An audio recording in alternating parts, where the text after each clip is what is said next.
The road traffic wasn't too bad. We're gonna start packing up, gonna head in and see how bad things are inside.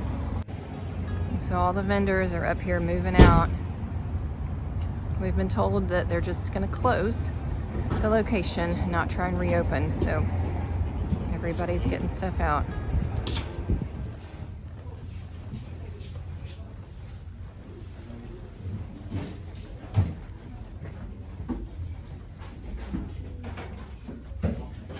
All right, here's my space. It doesn't look, everything looks okay. So, really fortunate here. Over here, there's definitely some roof damage. Big hole up here in the roof. So all of this has to get moved out. So we're gonna walk a little bit over here. Definitely some more damage. And some major roof damage here. I told a friend I would come check on her spot, so let's be really careful. She's over here. Really careful where we're going. Some more of the roof that's fallen down. This is her spot right here. And she definitely had some roof come down there. But most of her stuff looks okay. Praise the Lord, that's a blessing.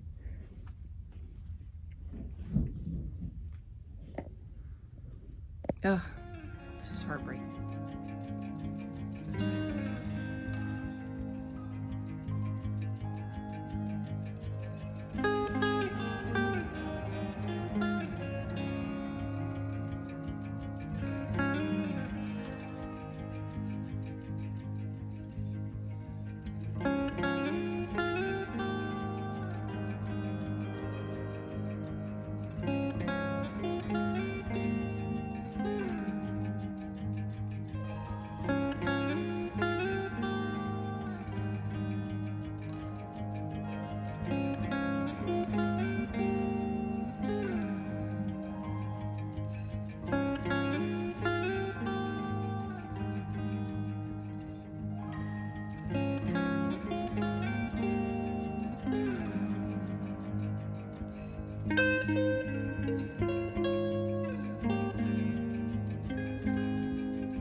The owner just came in and said that a customer actually called and had been in a few days ago and wanted these nightstands, and I think they're still going to purchase them. They're sold. So praise the Lord. That's another awesome thing. These will be two things I don't have to pack up and take home.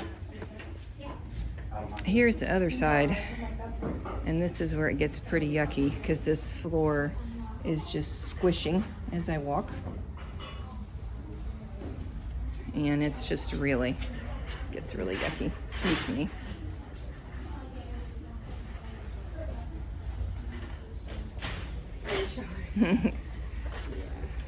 It's just really heartbreaking. All of this is likely ruined. Everything I didn't want to say. This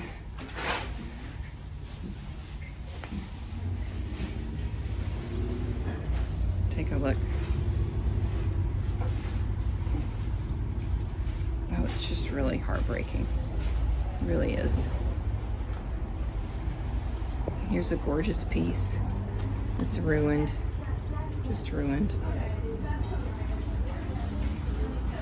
Furniture back here is just ruined.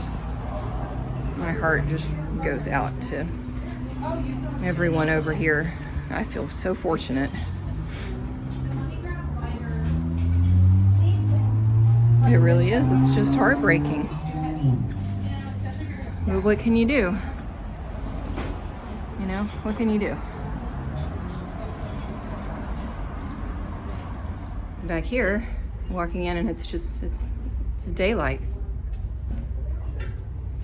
daylight. So this entire booth right here is gone. I mean, there's some things they can salvage in here, but some of this may make it, but they need to come quick before it starts raining.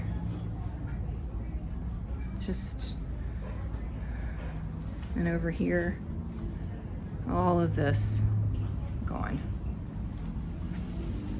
Gorgeous pieces, just gone.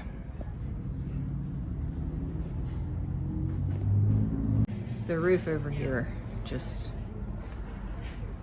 completely itself. Got lights hanging from the ceiling.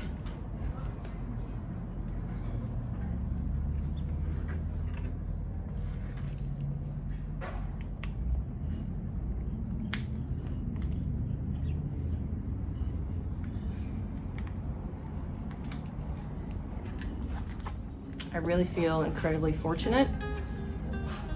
It's just, go ahead.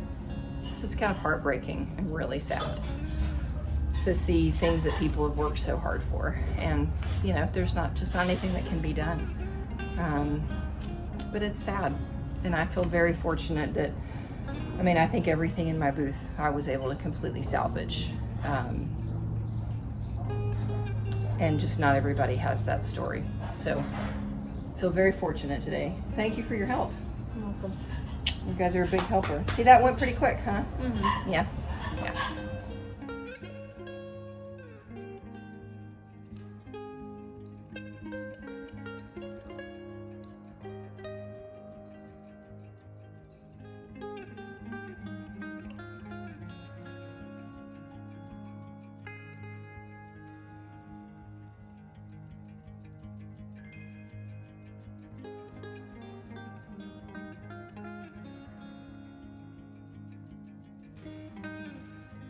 So I'm all done moving out of my booth space, and I just wanted to share a couple lessons from this experience, things that I've learned that I thought it could be worth passing along to you guys. So the first one, and this is a question that I've gotten a lot over on my Facebook page, is did I have insurance? Should you have insurance for your antique mall inventory? I did not carry insurance on my inventory. I've actually never carried insurance on my inventory in 12 years. And I still don't know that I necessarily need to, and that you don't necessarily need to, but it's definitely something worth considering. The type of policy that you would want to look for is a commercial property insurance, because it's important to understand that probably every single one of you that has a booth, in your lease that you signed, there is a clause releasing the mall from all liability for your inventory. So that means they're not responsible for it at all if it gets damaged. Now, they likely have an insurance policy that covers the building, their own property, their own inventory, but it will not cover and apply to yours. Now, if you should have insurance for your booth inventory or not, really is a pretty personal thing that depends on the value of what you're selling, how much you have in there. If you lost it all, would it devastate you financially? I, again, fortunately did not lose anything, but I had a couple $1,000s worth of paint in my space. And so had that been lost or damaged, that would have been a pretty big blow to my pocket. So that's just something that you need to think about and consider. You guys, 3 antique malls in the areas were damaged. 3 groups of vendors are now dealing with this. And so if you're thinking, well, it's just never going to happen, just, you don't know. It might. The second lesson is you have to know what you have in your booth. The only way that an insurance policy would work is if you know what inventory you have, if you know the value of what you have in there. And even if you're not going to look into getting an insurance policy, if you lose some things, if they get damaged, you're not going to know what you can write off. You're not going to know for your tax purposes what you need to record if you don't know what you have. So if you're not tracking your inventory, you really, really need to start. And if you're not writing down, even in just the most rudimentary forms, what it's costing you, the value of the items that you have, that information could be really, really important one day. Okay, lesson number 3 is the value of multiple revenue streams. And I know I talked about in my last video not spreading yourself too thin And I still don't think you need to spread yourself too thin. But also, if you're doing this for an actual steady paycheck, which I do, this is my steady monthly paycheck, this is my full-time job, then I do think it's wise to have multiple revenue streams. Because even though right now my booth doesn't exist anymore, I still am earning income in other revenue streams, and I set my business up that way. I think there's just a lot of wisdom in that. Maybe diversify the malls where you're at, or have an online, revenue stream and then a local revenue stream, or maybe offer some workshops or some services that you teach and then your booth. Do you see what I'm getting at? It can help to just have a couple different things out there in case one of your sources of income gets radically damaged. Lesson number 4 is that y'all, life is just gonna throw you some curveballs. And if you're gonna be in business for the long term, you're gonna have to ride the wave of those.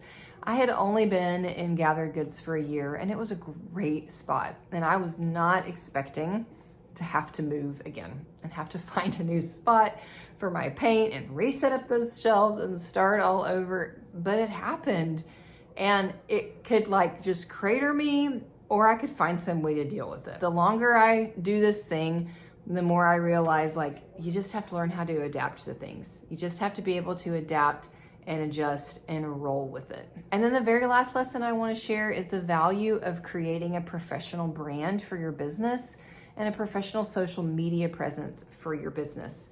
So I am really, really pleased to be able to say that I already have a new spot to go put my Fusion mineral paint. And it wasn't even a spot that I went out and looked for. It was someone who reached out to me. So there is an owner of a lovely home decor boutique. They don't have any other vendors in their store, but they messaged me on Facebook and said, we would love for you to come and bring your paint into our store. You guys, that's a huge blessing right now, because again, there's 3 malls worth of vendors that are trying to find spaces. So the rest of the malls in my area are full. And I was looking around and thinking, I don't have a space to sell my paint. I'm convinced that the reason this lovely couple that owns the store reached out to me is because they've seen what I have been able to do on my social media. They've seen that I have a great connection with my customers, and they believe that I can be a real asset to their business. So I don't want to sound braggy saying that. I'm just saying that it matters how you present yourself. If you present yourself and your business in a way that's professional, you're doing right by your customers, that you're working really hard. If something happens and you need some opportunities, opportunities are going to come your way when you're presenting yourself in a professional manner. There's people that are going to want to work with you, people that are going to be excited about bringing you in. If there's a list of 10 vendors trying to get into a mall and you're the one on the list that has a really great social media following, that they can tell what you're doing, that you're really professional, that you've got good reviews from customers, guess who they're going to pick out of that list of 10 people? They're going to pick you. So it matters. It matters that you're the person running your business in a professional way, that you're getting that connection with your customers, so that the folks that own these stores that you're trying to get into will say, yeah, we want him or her in our shop. So I still don't know what I'm going to do with the rest of my stuff. I have a space for paint and paint only. All the rest of my items, I don't know. We're going to take them to Junk Ranch. We're going to see what we can get sold at Junk Ranch.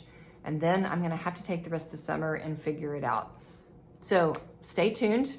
I'll keep you guys posted. You can always visit my online store, lostandfoundvintageshop.com. Right now, I imagine a lot of my stuff is going to head into my online store. So if you want to support me, that'd be an awesome place to go check out. There may be something that you'd love to shop there. And of course, you're supporting me just by watching these videos. So thank you guys so much. I hope that this was some helpful information for you. Of course, I don't want this to happen to anybody else ever. I'm grateful that it wasn't worse, but I hope that it was helpful. See you soon.